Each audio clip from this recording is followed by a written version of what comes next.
This Technique Tuesday video is the second in a series on stranded color work. This week I'll be demonstrating parallel floats and rotating floats in stranded color work.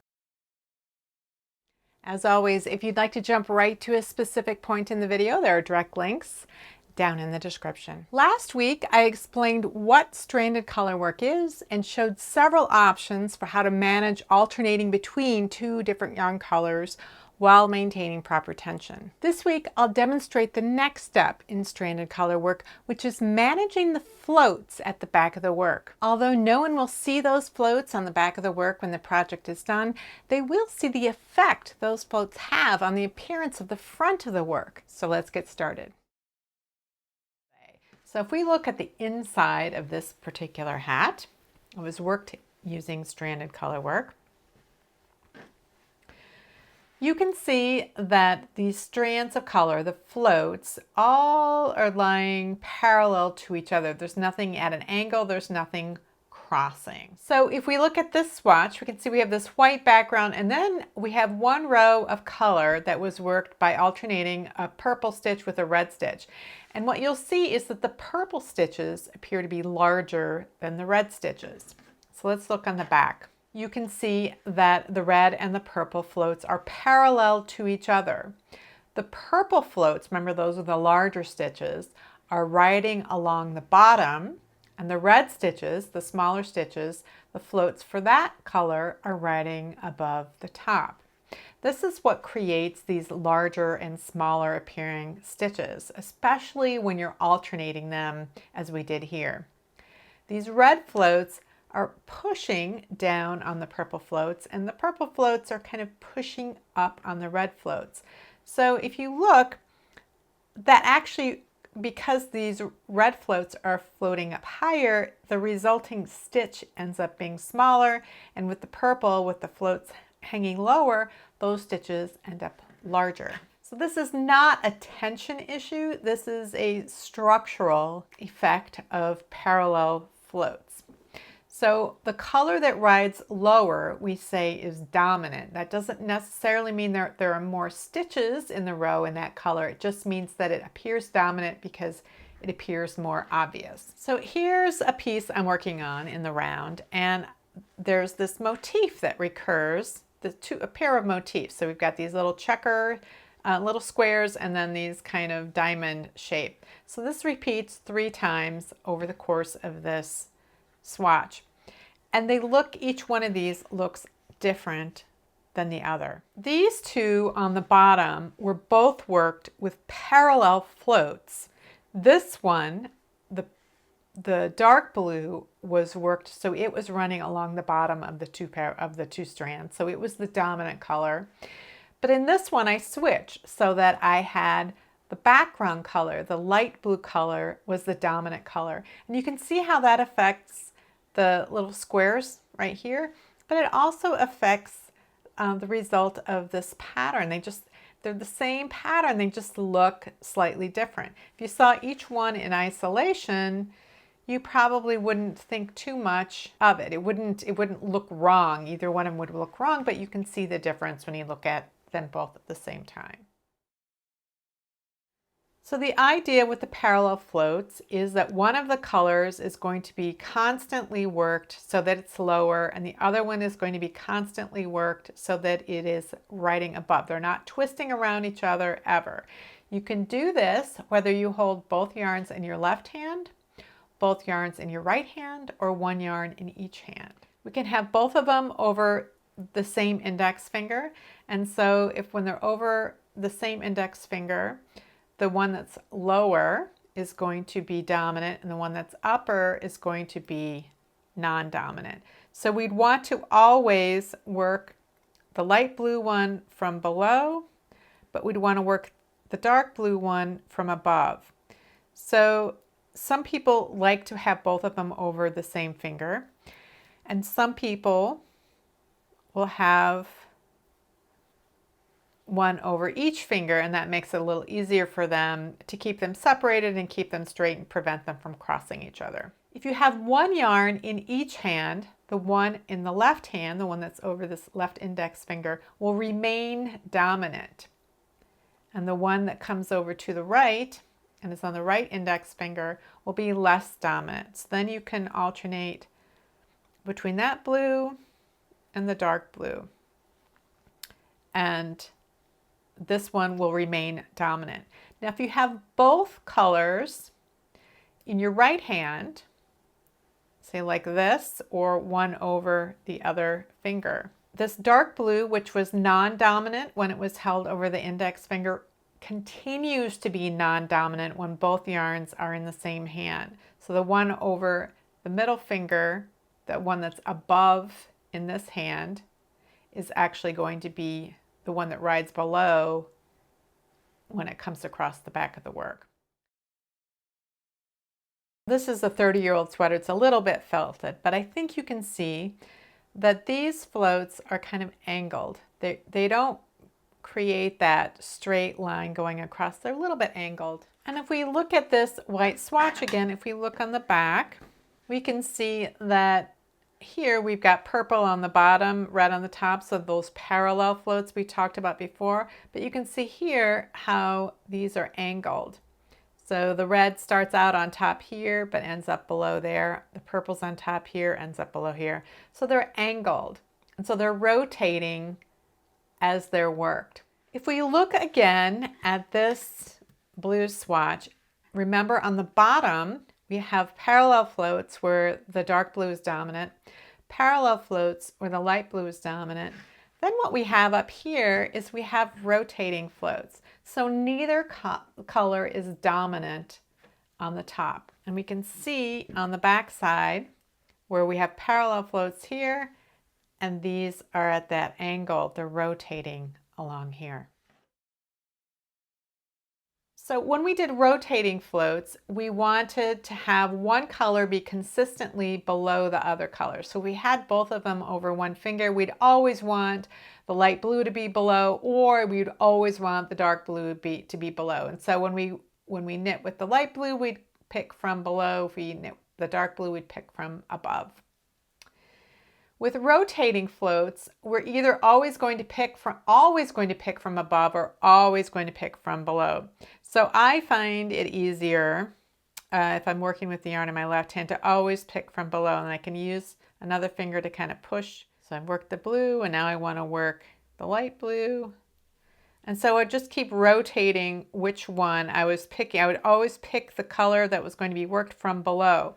That's going to twist these two yarns together. So over time, I'm going to have to find a way to untwist them. So if you're going to do it in your right hand, you might be able to figure out a way to rotate them with keeping both yarns in your right hand at the same time. For me personally, I find it easier if I'm working with the right to always just pick up the one that I want to work, drop it, but grab the other one from behind and bring that one up like this.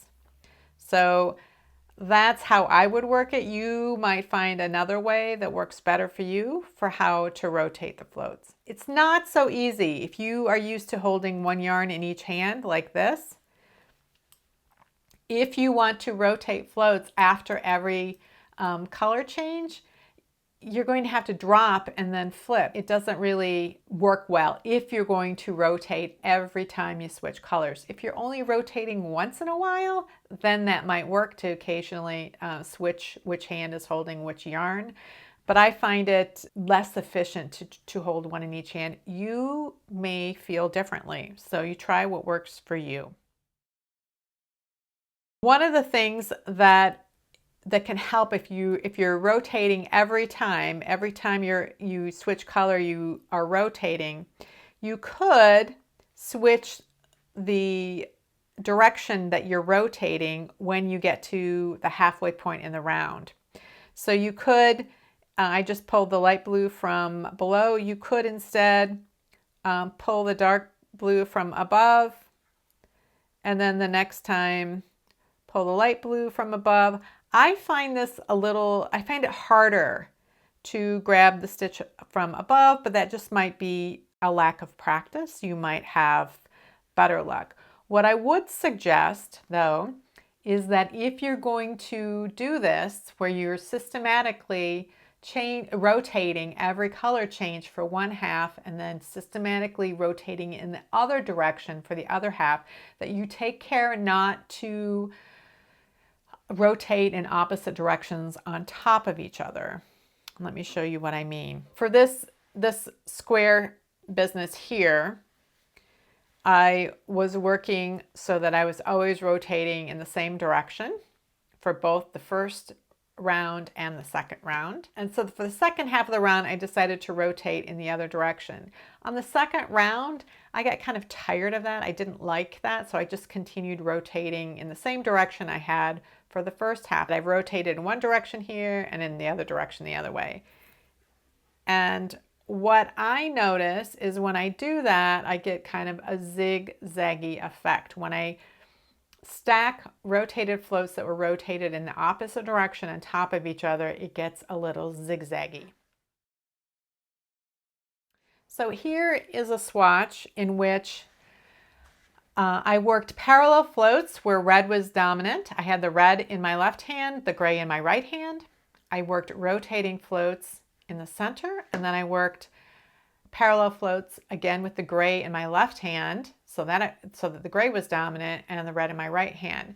Now you might look at this and say, well, isn't this just a tension issue? I'm knitting with larger stitches. I'm knitting with a looser tension when I hold the yarn in my left hand. But that's not the case. In this swatch, I worked so that the green was dominant and the blue was non-dominant every time. In one of these, I held the yarn, one strand in each hand. In one, I held both strands in the left hand and both strands in the right hand. In each case, the green is dominant and the blue recedes. So it's not an issue with yarn tension. Now, you may have an issue with yarn tension where when you knit with the yarn in your left hand, you're looser, or knit with the yarn in your right hand, you're looser, and that's a separate issue from yarn dominance. But yarn dominance is not an issue with tension. So let's look again at these rotated flows. What you'll see when you rotate every other stitch is that the stitches are kind of, instead of lying flat, they're a little bit angled to one side. So depending on which way you're rotating, the right leg of the stitch might be a little bit lifted. In the second half, I twisted in the opposite direction, and in this direction you can see that the left leg is a little bit lifted. And that'll be really obvious when you are alternating every other stitch. So if you're not sure whether you actually have a tension, if you're trying to work with one yarn in each hand and you're not sure whether or not you have a tension issue, I would suggest doing one of these fake in the round swatches, which I talked about last week, where you cast on 20 or 30 stitches on a double pointed needle like this. You work across the right side and you strand the yarn. You don't turn the work, you keep the right side always facing. You strand the yarn very loosely all the way across, and then you knit across again. So I would suggest working, good inch or two using the hand that you normally use, and then work an inch or two using the hand you don't normally use to see if you have tension differences, and then you need to try to resolve them or decide to work your strand of color work with both yarns in the same hand. So you may be wondering, well, which is better? Is it better to have rotating floats, or is it better to have parallel floats with the background being dominant or with the foreground being dominant? And the answer is there is no right or wrong for how these patterns are worked, unless you're doing a very specific traditional Fair Isle pattern and you want to work it in the traditional method. In that case, there is a right and wrong way to work stranded color work, but in most situations, it's simply a matter of what your preference is, how you like to work, and what the results that you enjoy. So in traditional, true Fair Isle knitting, the patterns are worked using parallel floats with the pattern color, that is the color that creates the pattern, is the dominant color. Why is that? Well, there are a couple of reasons. With Fair Isle knitting, true Fair Isle knitting, Often I have a band that's, fairly narrow here. Sometimes they're much wider. And you'll notice that here I kept the background color the same, but I changed the foreground color. In Fair Isle patterns, it's not uncommon to see the background color change several times during the course of working the motif, and for the foreground color to change perhaps even more often. They never change at the same time. That would be called cutting the pattern. But they will change. And so when you're constantly changing your background color and you're constantly changing your foreground color, trying to keep track of which of those strands is creating the foreground and the background, it's going to be a lot easier if you assign background to be above and foreground to be below, regardless of which hand you, or whether you're using both hands to knit. It's just going to be easier. Now, other knitting traditions don't use color in that particular way. It's a pretty complex way to use color, but in Fair Isle, they never use more than 2 colors in any particular round. So they simplify things that way as well. I haven't seen every knitting tradition that every knitter has knit, but when 2 colors are used, it's very common for the knitter to use parallel floats, but they may not use them in the same way that Fair Isle knitters use them. So here's a little example of a very typical sort of pattern you might see in a lot of Norwegian knits, where you have this overwhelmingly large background of either a very light color or a very dark color, and then there'll be a contrast color that creates these little blips. They call this a lice pattern. Now, a Fair Isle knitter would knit this so that the little blips were carried below on the lower part of the 2 parallels. So you can see that's what I have here. These stitches appear to be larger. They are larger than the adjacent white stitches. In the center, I've rotated the floats, and in the bottom, what I've done is I've used the background color is the one that's running lower, and the little stitches are created running above in the parallel. It's 3 kind of different effects. We've got small, medium, and large, and it's up to the knitter. When I went to this Norwegian museum last month and I looked at 25 of the sweaters that were knit between 1910 and 1985, overwhelmingly, not every single one, but the majority of them that use this lice pattern worked it so that the pattern color was the one riding above in the parallel configuration, rather than what Fair Isle knitters would do and have the pattern color run below. What I noticed in other stitch patterns that only were in 2 colors per round is that sometimes they did it one way and sometimes they did it another. It really varied. There was no consistent way that every knitter did it every time. Most of the time that I saw rotated floats, they were when more than 2 colors were being used per round. Traditions outside of Fair Isle may have very different sorts of motifs and color combinations and other things that will change what works best in different situations. So a knitter may not use the same technique for the entire pattern. They may switch depending on what's going on in one section of the project versus another. I did want to show this page out of a book I have on Norwegian patterns. From what it appears to me, in this particular mitten, the background color was the dominant color. It's there are some vertical lines of 3 stitches vertically, and they appear raised. They appear more forward, but you can see that the knitter accidentally switched which color was dominant in that row, and it's very obvious. That's what happens if you were consistently using one color dominant and then you mix it up later, or you mix it up for the second half of your project. It can really cause a visual effect that you may not want. There are lots of technique options when it comes to knitting stranded color work.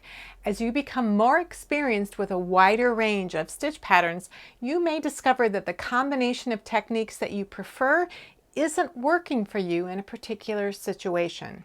That's when you can review the options and decide what tweaks to make to your techniques for a specific project. I strongly recommend practicing these techniques on a swatch, particularly if you want to work using parallel floats but aren't sure which color you want to dominate. So far, the stitch patterns I've been demonstrating have had relatively short floats.